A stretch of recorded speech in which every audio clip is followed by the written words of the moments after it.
Tov, Bezrat Hashem, aujourd'hui nous allons passer à une étape supérieure, c'est-à-dire que nous allons parler de Rosh Chodesh Sivan.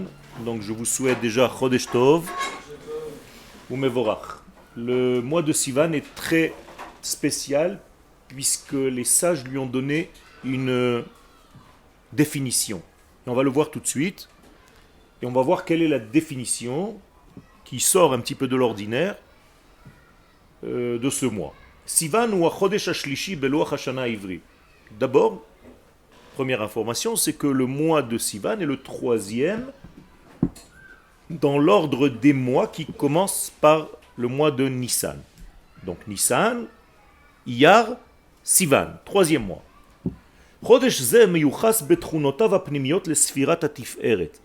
Ce mois, dans sa construction intérieure, est équivalent à une sphère dans l'édifice sphirotique des kabbalistes qui correspond à la troisième sphère qu'on appelle la Tiferet. Je ne vais pas vous compliquer les choses, je vais juste vous dire que cette sphère de Tiferet qui représente en fait l'équilibre, d'ailleurs le mot thérapie vient de cette sphira, Tiferet, thérapia, Rophé est inscrit à l'intérieur de ces lettres.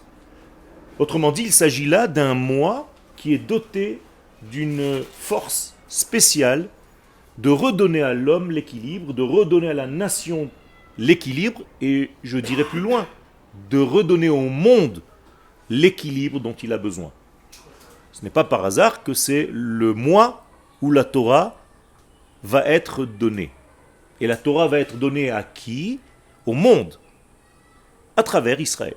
Israël va être le médiateur de cette Torah. Je ne parle pas du livre des lois, je parle en réalité de dévoiler la structure intérieure de ce monde, c'est-à-dire l'ADN de la création. Au moment du don de la Torah, Akadosh Baruch Hu révèle à ce monde de quoi il est fabriqué, de quelle matière ce monde est fait. Et c'est en réalité de cela qu'il s'agit. Et si l'Éternel a choisi ce troisième mois pour réaliser ce passage entre l'infini et le fini, c'est qu'apparemment ce mois est doté d'une force, d'abord de pouvoir capter la lumière divine de l'infini et de la faire passer. Ça veut dire que ces ustensiles sont assez résistants pour recevoir cette lumière divine. Et de plus, c'est le moi qui va révéler en fait au monde sa source divine, sa source infinie, et que le monde n'est pas tout simplement une création qui est sortie de je ne sais quelle explosion. Donc il y a ici aussi des éléments extraordinaires qui sortent de l'ordinaire parce que c'est un mois, c'est un temps où nous allons entendre pour la première fois l'infini parler aux hommes. Ce qui en soi est phénoménal. Aucune nation du monde, pas même Israël, ne s'attendait à ce dialogue entre l'infini et le monde. De cette manière. Alors vous allez me dire, oui, les individus, Abraham, Yitzhak, Yaakov et d'autres personnes, ont entendu ces paroles, puisqu'ils étaient prophètes. Oui, mais là il s'agit d'une nation. Il s'agit de millions de personnes qui commencent maintenant à comprendre que quelque chose se passe dans le monde. C'est tellement grandiose que le Midrash nous raconte que les nations du monde avaient peur et elles sont parties voir Bilham. Bilham leur a dit, écoutez, il se passe quelque chose de très très important maintenant. C'est une nouvelle ère qui commence dans le monde. Et comment il a dit ça ? Avec une phrase. Adonai oz le'amo iten.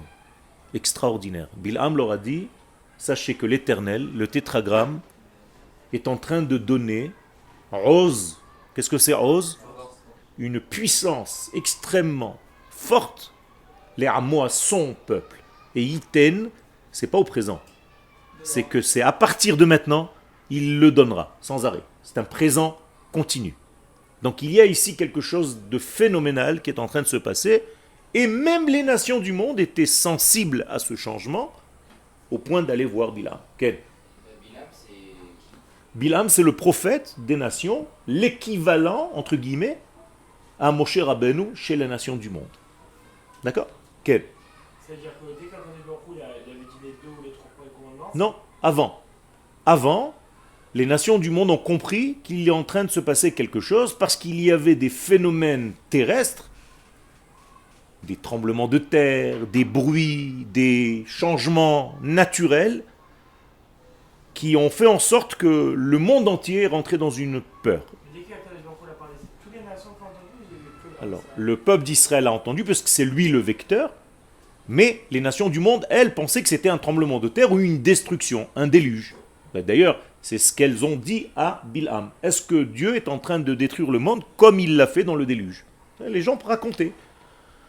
Ils se racontaient entre eux, vous savez, il y a quelques centaines d'années, milliers d'années, il y a eu un déluge au début de la création du monde, peut-être que c'est maintenant.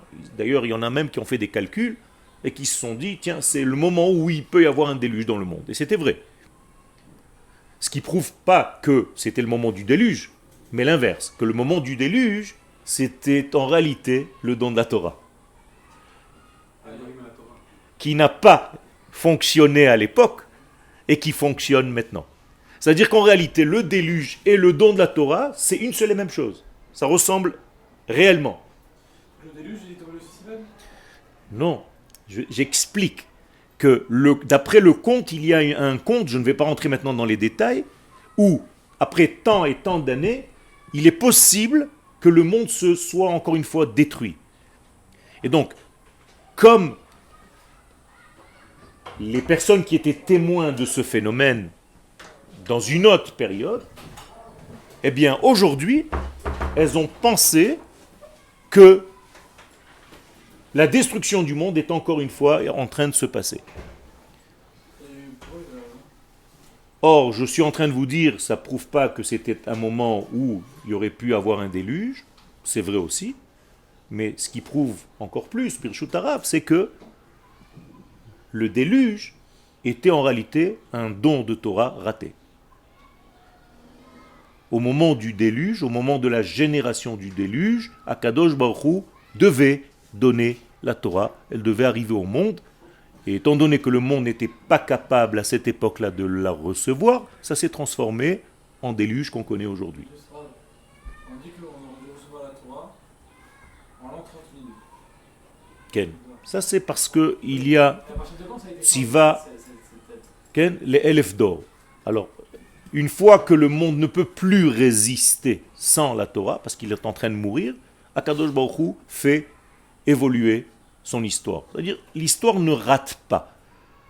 Il y a des clés dans l'histoire, et après 2000 ans de Tohu Bohu, le moment est arrivé de donner la Torah. Si le monde est capable de recevoir cette Torah, c'est très bien.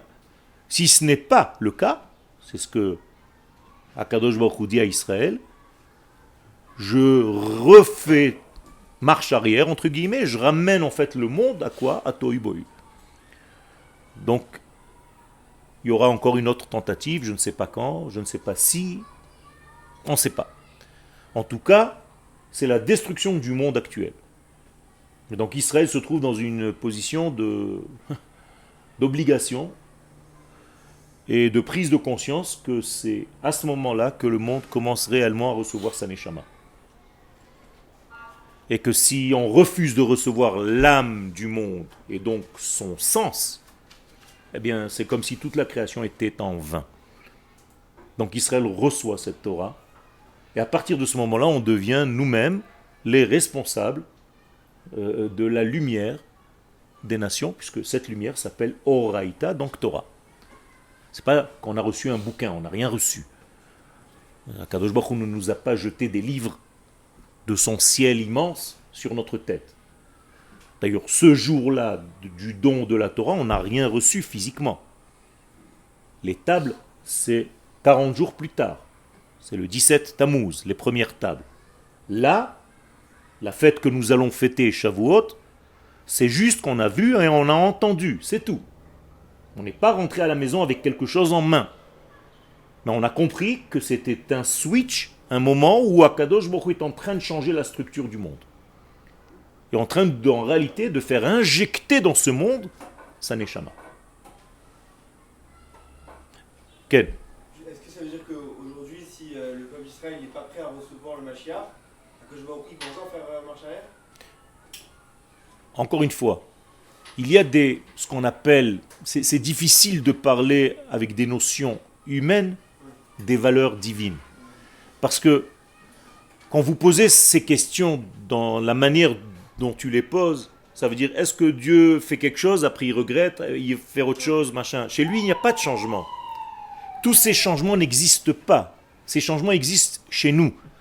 Chez lui, c'est toujours la même chose. Je vais te dire plus que ça. Akadosh Baruch Hu donne toujours la Torah. Puisque tu le dis tous les matins, Baruch ata Hashem noten la Torah. Alors comment se fait-il qu'on parle de la fête de Shavuot? Qu'est-ce qui s'est passé cette fête-là? Je suis en train de te dire que tous les jours, Dieu donne la Torah. C'est la première fois que nous étions capables d'entendre ce que Dieu dit tout le temps. Pourquoi on est arrivé à ce moment-là d'être capable? Parce que nous étions unis. Pour la première fois dans l'humanité, il y a eu une union. Keish echad belev echad. Comme un seul homme avec un seul cœur. Sous-entendu, si aujourd'hui on est capable de refaire la même chose, de retrouver notre amour au niveau de notre nation, de nous aimer les uns les autres, on est censé recevoir encore une fois, et entendre encore une fois, être témoin encore une fois, puisque lui ne s'arrête jamais de dire la Torah. Vous êtes avec moi? Mais c'est la même chose. Au moment du déluge, c'est encore un moment où Dieu donnait la Torah, puisqu'il la donne tout le temps. Mais à cette époque-là, comme les générations étaient tellement dégradées, que ce que Dieu donne comme Torah, s'est transformé en maboule, tellement la génération a été dégradée. C'est ça que ça veut dire. Et pour Purim, c'est plus que lui a donné seulement, c'est que on a réellement accepté kimu vekiblu, mashekvar kiblu, arshav kimu. Ça veut dire que nous avons pris conscience, nous sommes devenus adultes. C'est comme dans ta bar mitzvah. Tu es juif depuis ta naissance. Mais au moment de ta bar mitzvah, qu'est-ce que tu dis? Sans le dire. Je veux continuer à être ce que j'ai reçu au moment de ma naissance. C'est ce que tu dis aujourd'hui. Merci à Kadosh Baruch Hu, je veux jouer mon rôle d'homme d'Israël, alors que j'ai reçu ça comme cadeau à ma naissance. Mais c'est la même chose. À Purim, nous sommes arrivés à une maturité, nous avons pris conscience de ce qu'Akadosh Baruch Hu nous avait donné un petit peu de force là-bas, et maintenant on s'est dit, je veux. Merci de m'avoir forcé à recevoir à l'époque, parce que c'est exactement ce qu'il me faut, et aujourd'hui j'ai pris conscience de ça. Ken? Oui, c'est une très bonne question. Merci. Donc, Amesamelet Izun, donc cette force de Tiferet, qui est le 3e mois, c'est ce qui garde l'équilibre. Nafshi, ve'olami, ben shtei trunot merkaziyot b'chaim. Hanetina ve'akabala, hayamin ve'asmol, ha'elyonim ve'atachtonim. Le 3e mois vient nous indiquer quelque chose d'exceptionnel. C'est que il fait partie donc de cette sphère qu'on appelle la Tiferet, une splendeur, un équilibre, guérir le monde. Mais maintenant on voit qui guérit le monde, c'est la Torah. Eh bien, ce mois-ci, il fait le lien entre les extrêmes. La plus grande forme de mariage entre deux extrêmes, c'est le don de la Torah. Qu'est-ce que c'est que le don de la Torah? C'est relier le ciel infini et le monde de la création, on est d'accord. Mais je comprends que ce mois-ci, s'il est capable de faire le lien entre des extrémités aussi grandes, mais c'est qu'il est capable de faire le lien entre ceux qui pensent droite et ceux qui pensent gauche, ceux qui sont dans le don, ceux qui sont dans la réception. Autrement dit, nous avons des forces en nous. Ma première force, c'est celle de partager. Mais j'ai une force contradictoire. C'est celle de donner des limites. Combien je peux partager? Jusqu'à quand? Eh bien, le troisième mois, c'est ce qui fait l'équilibre entre ces 2 degrés d'avant. Si je prends réellement ces trois mois maintenant, c'est Nissan, premier mois, Iyar, et maintenant Sivan. Donc, Nissan, c'était quoi sa force? De donner. Puisqu'Akadosh Baruch Hu vient nous prouver qu'il nous aime gratuitement. Même si nous étions dans un état lamentable, il nous sauve. Ça veut dire je vous aime parce que vous êtes et non pas parce que vous faites. Nissan. Je passe à Iyar. Iyar c'est quoi? C'est moi. C'est l'homme. C'est-à-dire que l'homme rentre dans l'action et il dit à Kadosh Baruch Hu, c'est gentil de m'avoir donné, mais maintenant je veux devenir moi associé à ce que tu m'as donné. Donc moi aussi, à partir de mes forces à moi que toi l'Éternel tu m'as donné, je vais te prouver que tu as bien fait de me choisir et de me libérer d'Égypte, puisque moi-même je vais faire évoluer ta parole dans ce monde, mais cette fois-ci ça vient d'en bas. Donc je suis un gibor, ça s'appelle la Gevura. Le premier mois, ça s'appelle du Chesed. Le deuxième mois, c'est de la Gevura. C'est le mois de Iyar. Et nous lui avons prouvé. Nous avons, Baruch Hashem, fondé un État. Et tout ça, c'est dans un laps de temps pas très grand dans les mesures de l'univers. On a prouvé à Dieu que nous étions capables de faire Pesach Sheni, que nous avons été capables de faire Yom HaAtzmaut, que nous étions capables de faire Yom Yerushalayim, d'activer nos degrés d'homme. Le Homer, c'est la même chose, c'est un compte qui vient de moi. Troisième mois, mois de Sivan, Slicha, donner des limites, oui. Donner des limites aux choses. De savoir comment recevoir les choses. Troisième mois, l'équilibre. J'ai un petit peu du premier mois, j'ai un petit peu du deuxième mois, et j'ai en plus quelque chose du troisième mois. Ça veut dire que le troisième mois n'est pas seulement la somme des deux, mais encore plus haut. Alors qu'est-ce qui se passe dans ce troisième mois? Vous avez compris. Je peux donner, je peux recevoir, et je peux trouver l'équilibre entre les deux. Donc c'est un mois où je suis censé guérir de quoi? De toutes mes extrémités. C'est un mois où je peux être dans mon monde normal, dans un monde qui est équilibré, qui est sensé, qui a une direction, qui a un sens.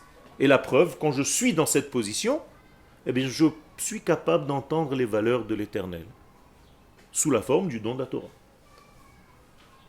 Donc, Chag HaShavuot, c'est une fête où Akadosh Baruch Hu donne, mais il donne tout le temps.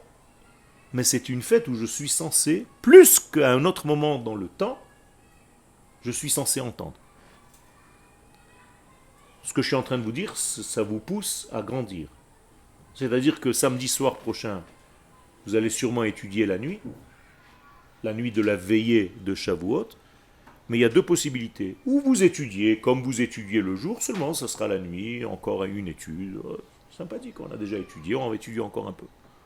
Alors vous allez faire des petits travaux, des petits cours, des petits machins à droite à gauche. Ou bien vous vous dites non.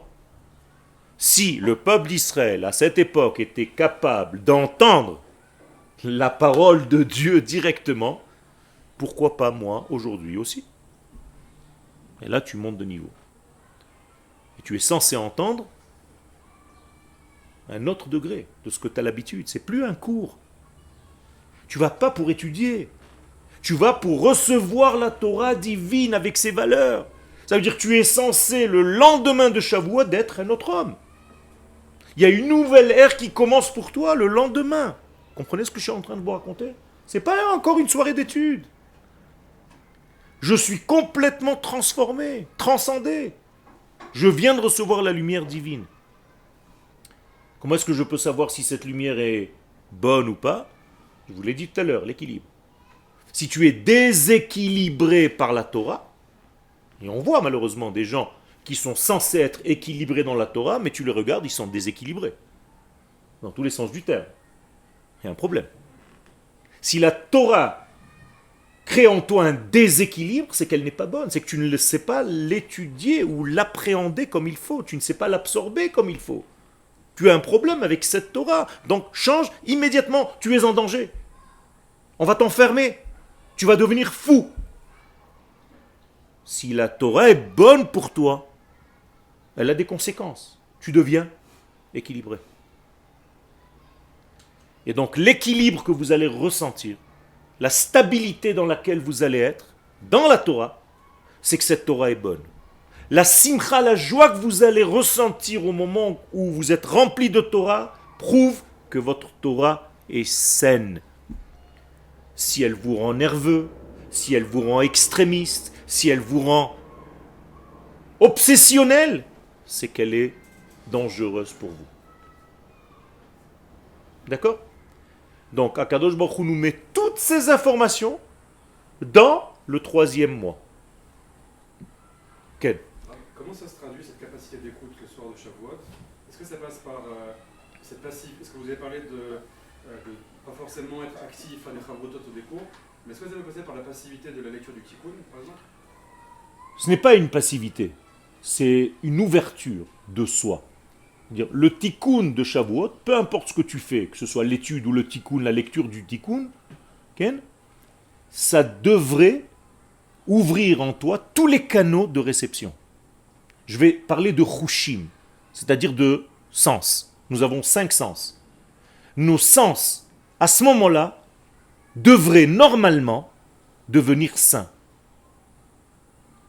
Aujourd'hui, nos sens sont bouchés, altérés. On ne voit plus comme on devrait voir. On n'entend plus ce qu'on devrait entendre. On ne sent plus comme il faut. On ne goûte plus comme il faut. On ne sait plus toucher comme il faut. Eh bien, ces sens-là devraient s'ouvrir complètement. Tellement s'ouvrir que normalement tu devrais arriver à quoi? À ce que la Torah me dit, ce qui s'est passé à ce moment-là. Quoi? Vekol ha'am ro'im et akolot. Prouve-moi que tu es monté, que tous ces sens sont ouverts, c'est que tu es capable maintenant d'entendre ou de voir des sons. Pas d'entendre des sons, de voir des sons. Est-ce que tu es capable de faire ça? Mais pour faire ça, la Torah te donne une clé, mais il faut savoir la lire. Vekol ha'am. Si tu viens en tant qu'individu, tu ne pourras jamais rien entendre. Tu vas entendre ton petit cours, ça va te donner quelques petits chidushim. Le lendemain, tu vas les répéter. Peut-être un jour, tu écriras un livre, c'est tout. Je ne parle pas de ça. Je parle, est-ce que tu es monté cette nuit-là au degré de ta nation? Et je peux te garantir qu'un homme individuel qui monte cette nuit-là au degré de sa nation, il entend tout. Vous savez qu'il y a des récits concernant un groupe de sages d'Israël qui, le soir de Shavuot, ont entendu, à travers celui qui leur donnait le shiur, le son de la shrina. Rabbi Yosef Karo, alav shalom, c'est mentionné dans plusieurs livres, pendant 3 jours de suite, ça a commencé Shavuot, et ça a duré pendant 3 jours. Chaque nuit, à la même heure, il ouvrait sa bouche et on n'entendait plus sa voix, c'était la voix de la shrina qui parlait, et qui disait aux élèves, qu'est-ce qu'il leur disait? Il est grand temps de monter en Israël. C'est bizarre, c'est toujours la même information qui vient d'en haut. Hein. C'est bizarre quand même. Mais bon, c'est encore des cours à part entière. Mais vous avez compris? Ça veut dire pourquoi? Parce qu'ils sont montés au niveau de la nation. Et quand tu montes au niveau de la nation d'Israël, qu'est-ce que tu entends en réalité? Toujours le même message. Lech lecha. Sous-entendu que Abraham, pour entendre son Lech lecha, qu'est-ce qu'il a fallu qu'il fasse? Qu'il monte au degré qui dépasse sa personnalité propre. Et si moi aujourd'hui je suis capable de faire la même chose, moi aussi je devrais entendre Lech lecha. Comment on peut monter au niveau de la nation? Il a fait. Il a fait. C'est que tu commences à comprendre que la Torah n'a pas été donnée à un homme. C'est que la Torah, elle est donnée au peuple. Jamais cette Torah est donnée à un homme individuellement parlant. Jamais les mitzvot ont été donnés à des hommes individuellement parlant.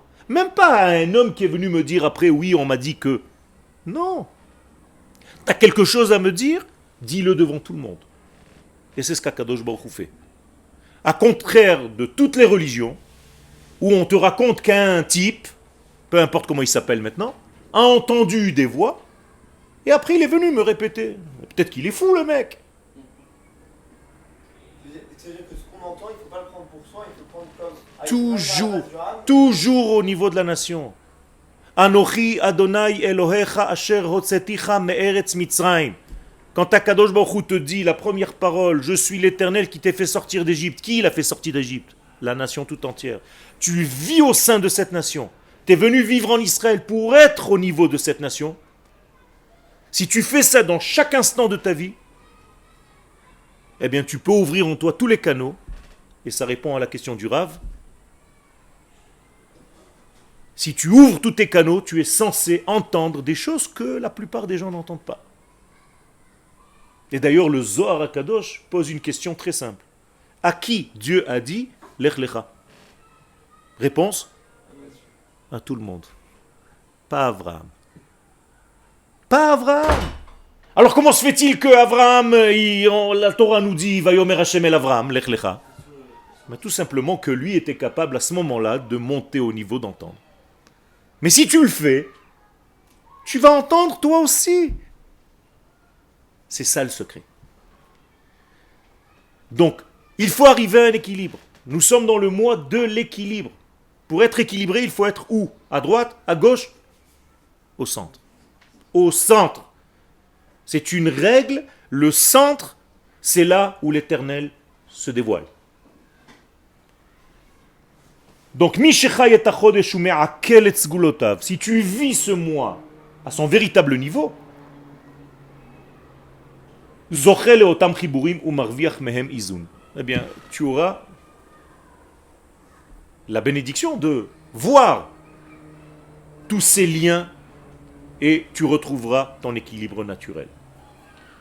Alors tout ça, c'est quand on a dit que le troisième mois était le troisième mois. 1, 2, 3. Mais là, regardez ce que les sages vont nous dire.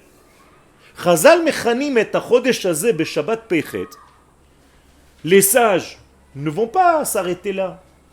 C'est ça la force de la Torah, c'est extraordinaire, ça n'est jamais fini, c'est toujours on t'étonne. Les sages nous disent, mais tu sais comment il s'appelle ce mois? C'est pas le troisième mois. C'est le mois triangulaire. Oh là là. Alors jusqu'à maintenant, tu pensais qu'il était placé à la troisième place. Nissan, Iyar, Sivan. Maintenant, j'ai un chidouche pour toi. On appelle ce mois qui n'est pas seulement à la troisième place, mais qui lui-même a une forme de triangle. Yarchatelitaï. Voilà l'expression de nos sages en araméen. Le mois, Yareach, Telitaï, triangulaire. Et au passage, on te rappelle juste qu'il y a deux autres données qui sont appelées comme ça, qui sont triangles, elles aussi, ces données-là. Lesquelles? Israël s'appelle le peuple triangle. Là, tu vas comprendre. Et la Torah, qui elle-même est triangulaire. Et donc la Gemara, les sages dans la Gemara vont nous dire, nous avons ici, on fait face à trois triangles. Un triangle qui est temporel, Sivan, c'est un triangle. La Torah est un triangle, puisqu'elle est faite de trois parties, Torah, Nevi'im et Ktubim. Et le peuple d'Israël est un triangle lui aussi, puisqu'il y a Cohen, Lévi et Israël. Et là-bas, la Torah et la Gemara va développer, elle ne va pas s'arrêter. Elle va dire, ça a été donné aussi à un fils qui est triangulaire, Moshe. Pas seulement qu'il est le troisième après Aaron et Myriam, comme le mois de Sivan après Nissan et Iyar. Non, lui-même Moshe est triangulaire. Ça veut dire que tu vois un triangle marcher. Et qui a été donné au troisième jour, puisqu'il y a marqué « Soyez prêts au troisième jour », avant le don de la Torah. Non seulement on est dans le troisième mois, mais 3 jours avant, on marque le troisième jour. Ça veut dire que le troisième jour, c'est un triangle. Donc le 6 Sivan, le jour où on entend la Torah, c'est un triangle. Et ça n'arrête pas. Ça n'arrête pas. C'est-à-dire, d'un coup, tu t'aperçois que la Gemara, là-bas dans le traité de Shabbat 85, elle te parle de triangle sans arrêt. C'est une rencontre du troisième type. Tout est triangulaire. Alors qu'est-ce que c'est que cette donnée? Maintenant tu commences à comprendre qu'en réalité il s'agit d'une forme géométrique, si tu devais lui donner une forme dans ce monde, un triangle, mais que toutes les notions d'Akadosh Baruch Hu et de ce monde, c'est triangulaire. Alors est-ce que vous savez, peut-être dans votre monde à vous, de science ou d'autre chose, quelle est la caractéristique du triangle? Qu'est-ce que c'est que le triangle? Hein? Il relie tous les côtés. Qu'est-ce que ça veut dire? C'est quoi le triangle en réalité en mathématiques? C'est quoi le secret du triangle? Il y a une base. Vous comprenez d'abord que c'est un triangle dont les trois côtés sont égaux. Donc, qu'est-ce que ça forme en réalité? Un cercle. On est d'accord? Ben oui. C'est avec le triangle que tu peux... D'accord? C'est des mathématiques, c'est de la géométrie. Ça veut dire qu'en réalité, pour arriver au monde de la nature, qui ressemble à quoi? À un cercle, puisqu'on l'appelle Teva, Tabarat, eh bien, qu'est-ce que je peux rentrer à l'intérieur? Un triangle. Oh là là, ça commence à devenir intéressant là. Ça veut dire qu'en réalité, on peut tout rentrer dans ce cercle. Mais qu'est-ce qui remplit ce cercle avec une lame de ce cercle? Un triangle. Donc si j'appelle la Torah un triangle, c'est que une forme triangulaire est descendue dans le monde le jour du don de la Torah. Et cette forme triangulaire, elle prend la forme, dans notre tête à nous, de la Torah. Mais je vous ai dit tout à l'heure qu'on n'a rien reçu. C'était juste des paroles. Ça veut dire que quand Akadosh Baruch Hu nous a parlé, il nous a parlé sous forme de triangle qui descend dans ce monde. Qu'est-ce que c'est un cercle? Le cercle représente en fait le monde dans lequel nous sommes, qui est comme une bague, où tu peux en réalité te perdre. Si tu n'as pas un sens intérieur dans le cercle, c'est un jeu ou quoi? Il a un problème le pilote là? C'est des Canadaires. Ça, c'est des Canadaires, il doit y avoir des feux. Non, c'est pas les petits. Oui, mais c'est peut-être des Canadaires. Donc, peut-être qu'il y a un feu. Main? Ça représente quoi, vous avez dit? Ça représente le monde de la nature, dans lequel maintenant je dois donner un sens à sa nature. Donc qu'est-ce qui donne un sens au cercle? Le triangle. Dans notre cours, la Torah. La Torah va donner un sens au cercle, au monde circulaire. Alors maintenant, comment est-ce que moi je peux comprendre qu'est-ce que c'est que le triangle? Et maintenant j'ouvre une caméra supplémentaire qui vient de la Kabbale, qui nous dit, quand on parle d'un monde de réparation, ce qu'on appelle Olam HaTikun, c'est toujours 3.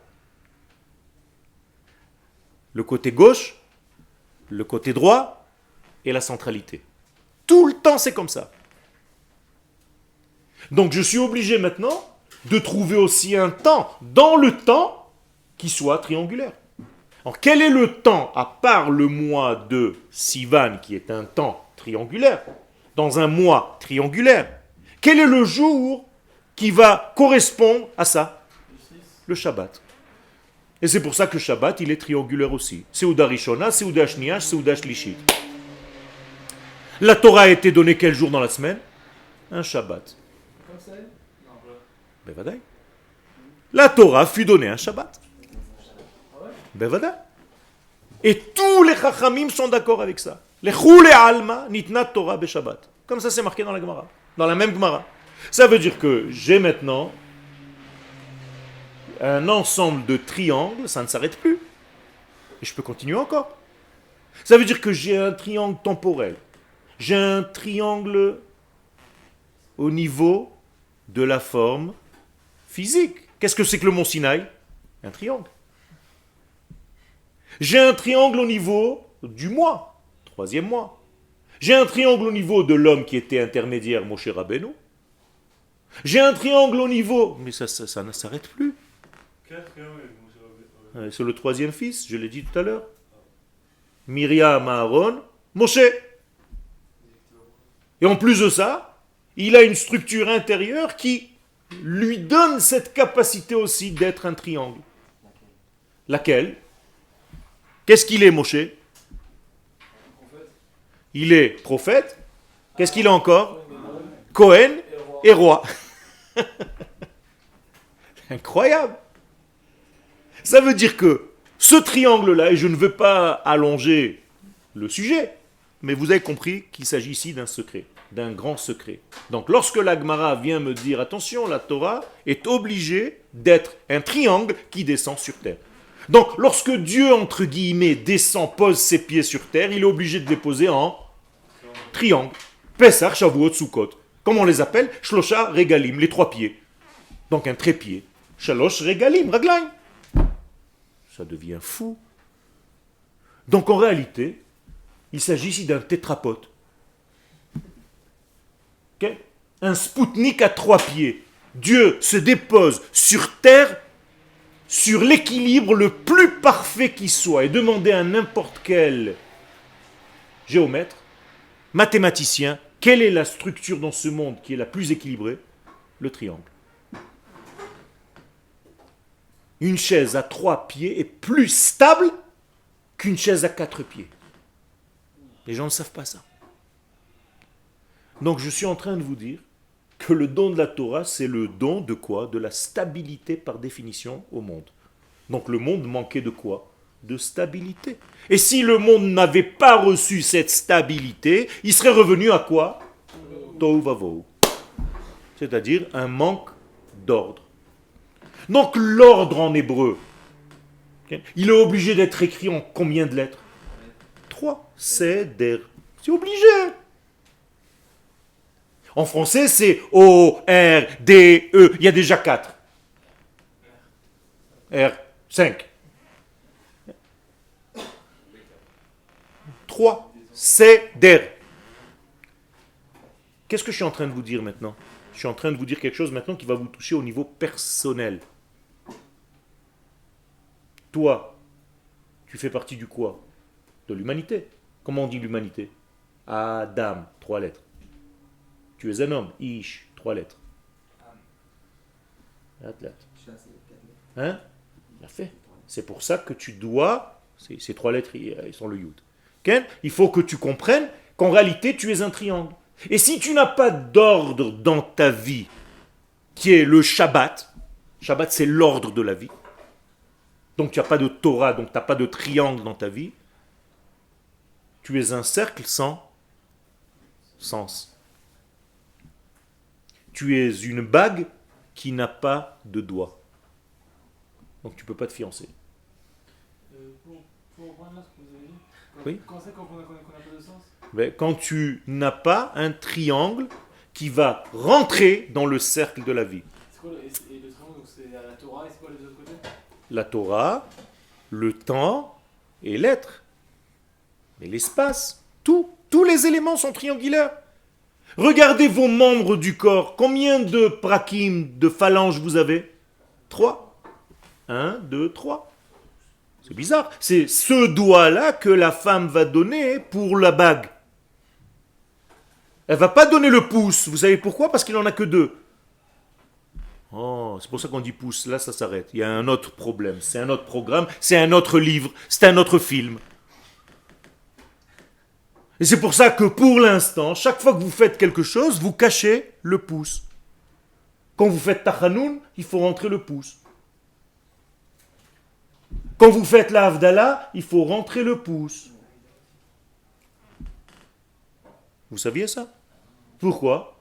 Parce que pour l'instant, le pouce n'est pas encore dévoilé. Il sera dévoilé quand? À la fin des temps. Be'ezrat Hashem. Et c'est pour ça qu'on l'appelle Bo Hen. C'est-à-dire Hen? Oui.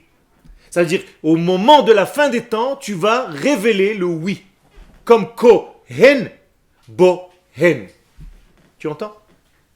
Alors aujourd'hui, il n'a que 2 phalanges. Alors on le met de côté. On le cache. Pas parce qu'il est petit, Parce qu'il est le plus kadosh, le plus grand. Mais il est caché. Alors cache-le pour l'instant. À la fin des temps, tu vas faire comme ça. Pour l'instant, tu envoies ça juste à tes copains, Zama. Ok. D'ailleurs, c'est bizarre. Pourquoi c'est comme ça? Pourquoi tu lui fais pas comme ça et si tu fais le reste, alors je te dis même pas. Ken? Il y a un sens à tout ça. Donc, moralité, vous avez combien de phalanges en tout ici? 14. 14, c'est Yad, c'est la main. Yud, Dalet. Donc, les 14 phalanges, c'est en réalité les 14 degrés. Donc, à chaque fois que je parle, regardez. 1, 2, 3. Tout est 3, 3, 3, 3, 3. À chaque fois que vous rencontrez 2, il y a quelque chose qu'il faut comprendre, mais c'est encore un cours à part entière. Et vous, on rencontre Slicha? un aussi dans le Ça, c'est l'unité. Mais l'unité 1, comme tu l'appelles 1, elle est formée de quoi? De 3. Par exemple, l'unité, la lettre Aleph, c'est l'unité. Combien de lettres écrivent la lettre Aleph? 3. Un Yud en haut, un Yud en bas et un Vav au milieu. Et le cœur, on n'en a qu'un et... Non, on n'en a pas qu'un. On a déjà 2. Ben oui. Il y a un ventricule droit, ventricule de gauche. Dans le cœur. C'est marqué comme ça. Et c'est pour ça que dans le Kriyat Shema, tu dis Bechol levavecha, pas le Bechol libecha. Et c'est pour ça que je t'ai dit que ce 2-là correspond à un secret, puisqu'Israël est le cœur des nations du monde, à la fin des temps sera révélé le cœur. Comme Yerushalayim qui est le cœur de la terre d'Israël. Je reviens à ce qu'on est en train de développer. Nous rentrons aujourd'hui, maintenant, premier jour de Rosh Chodesh, Sivan, dans un mois triangulaire. Ça veut dire que vous allez voir maintenant des triangles partout. Okay? Faites attention, ne vous inquiétez pas. Ne vous inquiétez pas, ça fait partie du programme. Et d'ailleurs, vous devez découvrir. Il y a un jeu. Cherche le triangle. Cherche le triangle. Dans tout, ça veut dire quoi? Ça veut dire que trouve le triangle dans tout. Ta journée, elle est faite de quoi? Shacharit, Mincha, Arvit. C'est un triangle. Kriyat Shema, Shema. Shema. Shacharit, Mincha, Arvit. Shema. Ça commence à faire beaucoup. Ol, Malchut, Shamaim. Shema, à l'envers. Vous savez qu'il y a les 3 religions qui sont dans le... Les 3 religions? Lesquelles sont les 3 religions? Dis-moi. Non, pas religion, mais je veux dire, il y a le hôtel, la mosquée et l'église. Non, je sais pas, moi je connais que 2 là-bas. Le judaïsme, c'est pas une religion. Non, c'est pas une religion. D'accord. Ouais. Il y a aussi les 3 trucs sur le doigt sont militaires. La même chose. C'est pour ça que tu fais les nœuds sur le doigt qui sont au nombre de 3. Et vous allez commencer à voir maintenant un petit peu partout. Les gens vont vous dire qu'est-ce qui s'est passé. On était à un cours de Yoel. Il nous a rendu la tête triangulaire. Je suis rentré, je marchais comme ça. Je suis devenu Meshoulash. Meshoulash veut dire un triangle. D'accord? Meshoulash. Shalosh. Et d'ailleurs, si je commence à jouer avec le triangle, je vais arriver à quoi? À la femme et à l'homme. Puisque l'homme, c'est quoi? C'est un triangle dont la pointe est vers le bas. Et il est large. Et la femme, c'est l'inverse. Elle est fine en haut et elle s'élargit au niveau de ses hanches. Et les deux ensemble, c'est un Magen David. Donc c'est 2 triangles mélangés. Ouh là là, mais ça commence à faire beaucoup là. Et si tu commences à rentrer dans tous ces secrets, tu t'aperçois qu'en réalité, le don de la Torah n'a pas été donné le 3e mois. Mais la Torah elle-même est un triangle qui est descendu sur terre. Alors, pour les gens qui sont amateurs d'ovnis, il y a eu un élément à 3 dimensions qui est descendu sur terre. Et d'ailleurs, nous avons 3 dimensions. Le X, le Y et le Z. C'est-à-dire le point dans l'espace. C'est-à-dire les 3D. Aujourd'hui, quand il y a un 3D, tu kiffes, non? Il y a 4 deux aussi. Mais c'est la 4e dimension, c'est encore un autre degré qui déjà développe le 3D. Il y a que Dieu. C'est-à-dire donc, comment est-ce que je comprends ce triangle du mois de Sivan? Eh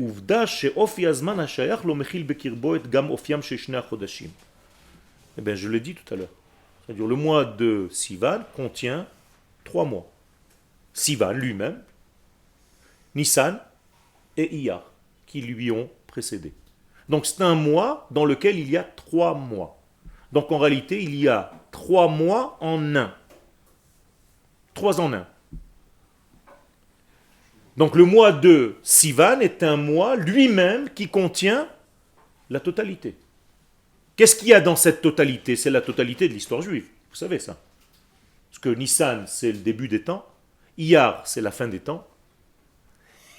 Et Sivan, c'est le don de la lumière divine qui me permet de faire le lien entre les débuts des temps et la fin des temps. Qu'est-ce que c'est le début des temps? La Gemara nous dit que le monde fut créé à Nissan. Pourquoi? Parce qu'elle considère que le monde a commencé quand? Non, Nissan. Quand on est sorti d'Égypte. Et que le véritable peuple qui a trouvé ce degré-là, c'est le peuple d'Israël, qui lui-même est triangulaire, donc c'est l'ustensile capable de recevoir la lumière. Comment on dit un ustensile? Keli, donc Cohen, Lévi, Israël. Donc nous sommes encore un triangle. 3 lettres, c'est un Kli qui reçoit la lumière de la Torah. Il n'y a pas d'autre Keli. C'est bizarre. Et tous ceux qui ont ce Keli ont la grâce. C'est un jeu de mots, c'est pas grave. Klomar, chez Trunato Amuka shel Azman, me'afsheret lo misheshet yeme bereshit, ça veut dire que tous ceux qui ont cette qualité en eux, donc développer le triangle en vous, ça va, c'est bon, tu as compris à peu près 50 secondes après le truc, tu as une mèche un peu longue, c'est pas grave, ça marche aussi. C'est ce qu'on appelle des pétards à mèche. Il y a des mèches longues et des mèches courtes. L'essentiel c'est que ça rentre. Donc maintenant vous comprenez qu'il y a ici un lien, un mariage entre ces 2 degrés. Les degrés qui sont extrêmes, le ciel et la terre. Donc il y a un 3e élément qui fait le lien entre les 2 autres. Donc pour entendre la parole divine, combien d'éléments il me faut? 3. Vous pouvez me les raconter par exemple? Ça c'est la Torah, mais comment est-ce que je vois qu'il y a 3 éléments? Israël, Torah, Shabbat. Oui, mais comment est-ce que... Donne-moi une preuve que j'entends, qu'on peut entendre la parole de Dieu à travers un triangle. Mais c'est marqué dans la Torah que la parole de Dieu sortait entre les 2 chérubins. Donc il y a un chérubin, un autre chérubin et la voix au milieu. Donc 3. Maintenant tu comprends pourquoi quand tu te maries, combien vous êtes? 3. Il y a le khatan, la kala, et le lien entre les 2 qui représente Akadosh Baruch Hu, ou le rabbin aujourd'hui. Normalement, tu n'aurais pas eu besoin de lui. Mais ça forme un triangle. Tu es obligé de passer par ce triangle. Et s'il n'y a pas ce triangle, il y a un problème. Combien d'associés il y a dans ta création à toi?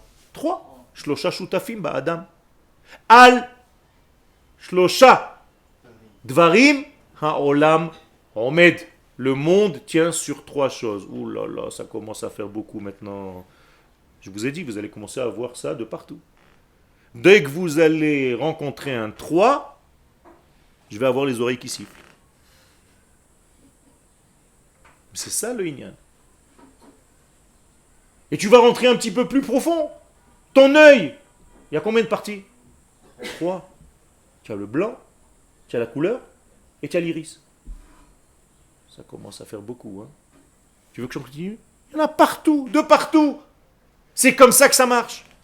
La lettre, par définition, la première lettre de toutes les lettres, celle avec laquelle on commence tout, c'est un yud, c'est un point. C'est faux. Il a 3 parties. Il a la pointe du yud, il y a la queue du yud et il y a le yud. Et chaque jour, et chaque degré, et chaque élément, et chaque espace, et chaque être est composé de ce 3-là. Et c'est seulement en étant 3 que tu peux comprendre et entendre cette unité. Donc quand Dieu parle un, moi j'entends deux. Donc on est en tour 3. Achat diber Elohim, shtaim zu shamati, 1 plus 2, 3. J'ai fermé le cercle, je peux entendre. Pourquoi ils sont où les deux? Hein? C'est comment est-ce que c'est les deux? Tes deux oreilles, par exemple. Si tu entends un cours, tu l'entends avec deux sens, au minimum. C'est-à-dire que tu es obligé d'avoir une chavruta. Parce que si tu te développes tout seul, c'est comme si tu l'avais entendu qu'une seule oreille. Donc tu l'as retenu en mono. Le mono, ça ne va pas. Tu es obligé d'être en stéréo. Donc tu ne peux pas entendre quoi que ce soit avec un seul sens compréhensible de la chose. Parce que tu l'es dans l'indécence. C'est pas beau. Être dans l'indécence, c'est pas beau. C'est indécent. Donc, quand tu entends quelque chose, il faut que tu sois dans les deux formes, dans les deux écoutes. Donc, tu es obligé d'écouter en stéréophonie. Donc, combien de cerveaux nous avons? 3. Eh bien oui. Le troisième cerveau, il est là, ne l'oubliez pas. Sinon, tu ne peux pas. Il y a combien de sphères? On passe un petit peu au niveau Kabbalah, juste pour vous montrer que c'est pareil. Il y a combien de sphères supérieures en haut? 3. C'est tout. Qui nourrissent tous les autres en bas. On les appelle Gimel Rishonot, les 3 premières. Comprenez maintenant tout ça, tout ce triangle-là? C'est sans arrêt. Sans arrêt. Et donc, si j'arrive à faire tout ça, qu'est-ce que tu dis? 3 avot. C'est la base, la matrice de tout. La patrice. Parce que la matrice, c'est déjà 4. Arba imaot, shlosha avot. D'accord? Bon, ça n'existe pas, hein, mais bon, j'invente des mots, c'est pas grave. Vous avez compris. Maintenant, vous comprenez pourquoi la Torah est obligatoirement donnée ou reçue, perceptible quand? Le mois de Sivan. C'est tout. Donc en réalité, tu es obligé de sortir ce mois-ci au moins 6 vannes. 2 fois 3. Sinon, ça ne va pas. Parce que c'est le mois où toutes les vannes sont ouvertes. Sinon, le flux divin ne circule pas. Donc ouvre tes vannes. Tu comprends? Alors le 6 vannes, je te dis même pas. Par exemple. Donc il faut que je fasse un travail intérieur en moi-même pour arriver au niveau de ce triangle-là. Il y a un plus, un moins et une résistance. Regarde les trous qui sont juste à côté de toi. 3 et 3. Ça commence à faire peur. De partout tu vas les voir. Ils sont 3. Ils me poursuivent. Okay? Comprenez que c'est le secret même du monde du Tikkun, on appelle ça Gimel Kavim. Gimel Kavim, c'est le monde du Tikkun. On va réparer ce monde, Be'ezrat Hashem. Combien, généralement, c'est la racine de toutes les lettres hébraïques? 3 lettres. Comment tu écris Aleph? Aleph. Comment tu écris Bet? Bet, Yud, Taf. Comment tu écris Gimel? Gimel, Mem, Lamed. Même la racine est composée de 3. Ça, c'est le monde du Tikkun. Ça veut dire on va réparer le monde grâce au triangle. La Torah triangulaire est la réparatrice du monde. Rencontre du 3e type, on arrive avec notre triangle et on répare tout. Développez ce triangle en vous, cherchez-le, découvrez tout ce qui est triangulaire dans votre vie. Vous allez comprendre des secrets énormes sur toute la vie, sur le monde entier. C'est obligé d'être des multiples de 3. Ça peut être ou 2 fois 3, donc le 6 Ivan. Vous comprenez comment ça marche? C'est toujours avec le 3. Le 3, c'est un degré d'équilibre. Et c'est pour ça que le mardi, le 3e jour dans la semaine, c'est le seul qui a reçu 2 fois le mot Tov. Pa'amaim ki Tov. Parce que c'est le 3e. Et le 3e, c'est l'équilibre, qui correspond à Yaakov. qui est devenu Israël. On va s'occuper que du troisième, c'est bizarre. Avraham et Yitzhak, bon, ça va, ils ont donné, mais on va s'occuper de Yaakov. C'est Yaakov le troisième qui va devenir Israël. Et Israël, c'est Yachar. 3 lettres. Vers, El. El, c'est vers. Tu es obligé d'être 3. Roche, 3 lettres. Vous avez des questions? En 3 lettres. Quelle? Qu'en est-il de la Madriga du 4, par exemple? La Merkava, on dit qu'elle a 4. La Femod. J'ai dit donc c'est un cours à part entière, mais juste pour te répondre, et on termine le cours avec ça, le 4e c'est la révélation. C'est-à-dire c'est ce qu'on appelle dans la Kabbalah la Malchut. Donc il y a 3 degrés de don, et le 4e degré qui est en réalité le Kli Kiboul. Donc il y a Avraham, Yitzhak, Yaakov, Rachel. Ouais, c'est les initiales de Iya. Avraham, Yitzhak, Yaakov, Rachel. Le quatrième, Rachel c'est la Malchut. le quatrième, c'est la... C'est la Malchut. C'est Rachel, c'est celle qui contient en réalité les 3. C'est comme un Kli Kiboul, comme un ustensile de réception des 3 degrés qui lui ont précédé. C'est-à-dire, donc, travaillez sur ce 3-là, et Bezrat Hashem, essayez de trouver le triangle pendant Chag HaShavuot. Si vous avez des chidushim, je suis preneur. Toda Rabba.